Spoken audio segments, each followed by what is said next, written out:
You're listening to Garden Master Ken Lain and the Top 10 Gardener Podcast. Welcome to the Top 10 Garden Show.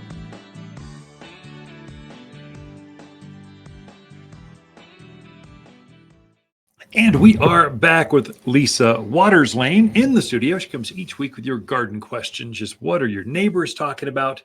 And can we learn something from them? So, welcome to the studio, Lisa. Glad you're here. Good to be here. It is good to be here. Fall, Yes. It's here. It's autumn. It's like the favorite time of the year. Well, it's a little been warm, a little toasty one. Yeah, but it's start. Not. Rains are over. You can always complain about hot or cold, but the trees are starting to turn. It has that. The days are a little shorter. The evenings are just so beautiful. My gosh. The mornings. Gorgeous. Yeah. So you've been hiking the Dells lately. How has that been? It's colors are starting to turn. Some of the native sumacs and things out there are starting to turn. So fall is in the air, whether the temperature gauge agrees or not. A lot of these things, they're just it's by day part. Right. So those shorter days, it's not temperature, it's the shorter days, they turn. Daylight hours. Yeah, definitely. So yes, fall is coming. We see it in the neighborhood. We were noticing the sycamores in our neighborhood were starting to turn color, and I didn't look at our maple out front. Is it starting to turn yet? Not yet. It's always later. Another week or two, it'll be out there. So what kind of garden questions do we have this week? Yeah, so we've got some questions. The first is from David out in Chino. He says they're pulling some of their summer veggies, squash, and that kind of stuff. He wants to know, it had powdery mildew and some other fungal stuff. Can those go into the compost pile, or is it better just to throw them away? Yeah, David, don't do that to yourself. So if things are diseased, don't compost. Things that are diseased, it can come back on you is what will happen is they sit there and they just kind of fester underneath all the compost. And then you go spread that or put it out in your next year's garden. And it frequently can spread. And so I would say, if in doubt, burn it or throw it away or do something, but don't compost it. Yeah. If you got it up, I mean, technically, if you could get it up to the right temperature, it would bake all that stuff. But did you get it all? Did the whole thing get to the right temperature? I don't know. I just kind of go throw it away.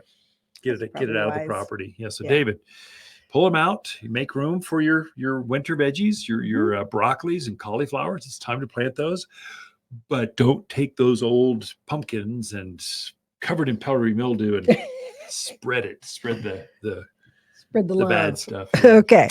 All right. Next question is from Lynn. She was here at the garden center and saw some yuccas with some yellow blooms, different from the red yucca we see everywhere. Her question is, can she grow them in containers? And if so, she wants to know how often you would need to water them. And then also, what would be the best soil type? Sure. So great question, Lynn. That's a classic look to have. You're seeing that on the front of architecture magazines, landscape magazines, a southwesterny kind of spiky type, agaves, yuccas.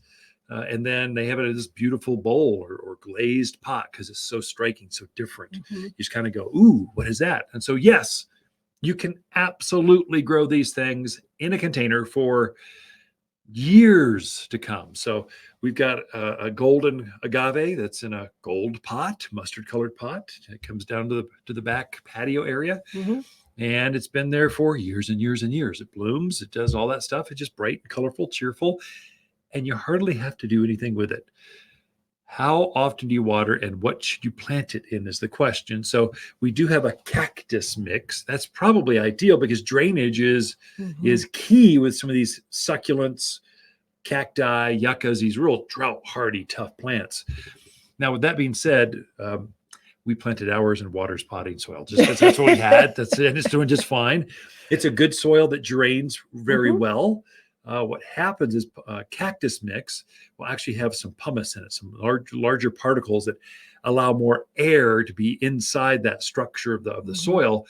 They're going to like that. And so you're probably going to water it, I don't know, once a week through winter, because we're starting November or so right now. We're watering ours every 3 days. Oh. A couple times a week, I think is pretty good. Mm-hmm. So kind of monitor it, that kind of stuff. Yeah. When they're in bloom, they take a little bit more water than when they're out of bloom to Mm-hmm. keep that beautiful flower up there. And so you kind of monitor and change it. That's that garden thing. You're nursing plants along as they need more care. You give them more. When they need less, you give them less. And so it's just communing with your plants. Now, yellow or red, what's the difference? Nothing. Color. There's no blonde or brunette. It's redhead or blonde. It's just that's the same thing. So Yeah. the yellow is quite striking, quite different. It And is. if you've got a lot of dark colored rock, that kind of stuff, I think that gold flower shows up better in the yard than, let's say, a red does. It kind of more earth tones. And so there's a place for both. In fact, Sure. get one of each. There you go. Solve the dilemma. Yeah. I would say minimum size, Len. I'd go with maybe a 14-inch or bigger size because this is a big plant. Right. And so it might look a little empty at first. You could dress it with some pansies or just put some flowers around it until it fills in next year. But eventually that yucca is going to fill up the entire pot all by itself and bloom and bloom and bloom for years of enjoyment. Yeah. Good Okay. question, Lynn. Yeah. Next question is from Susan. She says, my crepe myrtle is done blooming. It has all the little bally things at the end. She wants to know, should those be trimmed off now? Do you leave them on? Yeah. What do you do with those? What do you want to do with them, Susan? I mean, just like if they bother you, they're seed pods. So all crepe myrtles do that, of these clusters of beautiful ornamental, they're like ornaments. I would say keep them on, enjoy them. It doesn't help, doesn't hinder. Just if they bother you, they'll kind of scrape right off with your hand or take a snipper and just snip them right off. So crepe myrtles will do that late summer through fall. They'll hold those actually through winter if you let them. So they're quite striking, especially when the snow comes. It's just pretty.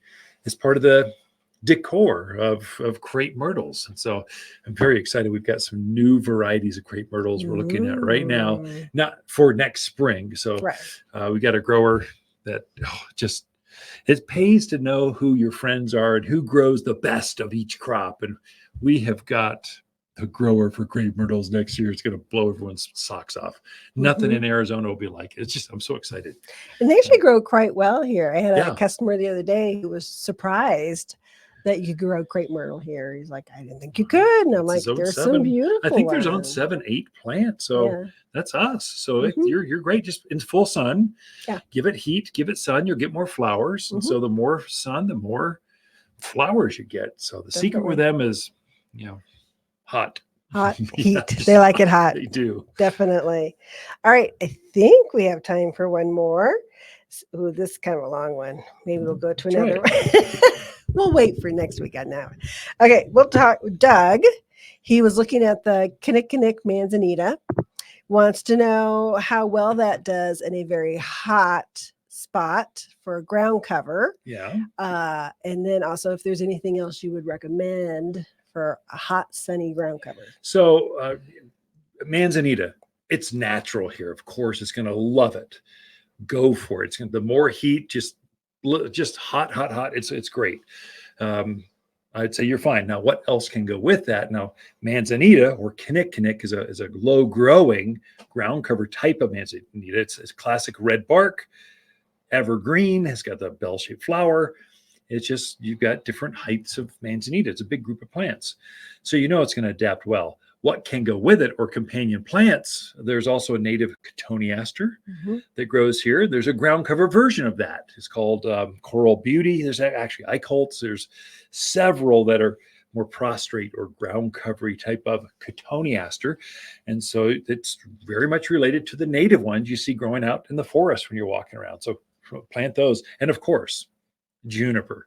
It's a native, there's native junipers everywhere. So they're going to adapt really well in that blistering hot. That's one probably come in. We'll give you the grand tour. We've got an entire section of just knee-high and below ground covery kinds of plants that are going to be your people. You want to look at those. That's where the kinnikinnick, cotoneaster, and the junipers come. Easy for you to say. That is it. We are out of time. So Ken and Lain, the Mountain Gardeners. Feed your plants now for bigger, brighter, better fruit in spring. Water's 644 fruit tree food is safely organic with added calcium for sweeter fruit quality. Far safer for your pets and birds than those chemical fertilizers the box store sells. And it's kinder on the environment, too. Simply sprinkle on the soil and water it in. Bigger, brighter, and better fruits in spring. Get yours today at Waters Garden Center in Prescott. Natural, safe, organic. You're listening to Ken Lain, aka the Top 10 Gardener. Ken can be found throughout the week in Prescott at Waters Family Garden Center. Listen daily as he answers the top 10 questions of the week, streaming on Apple, Google, Spotify, or wherever you download your podcasts.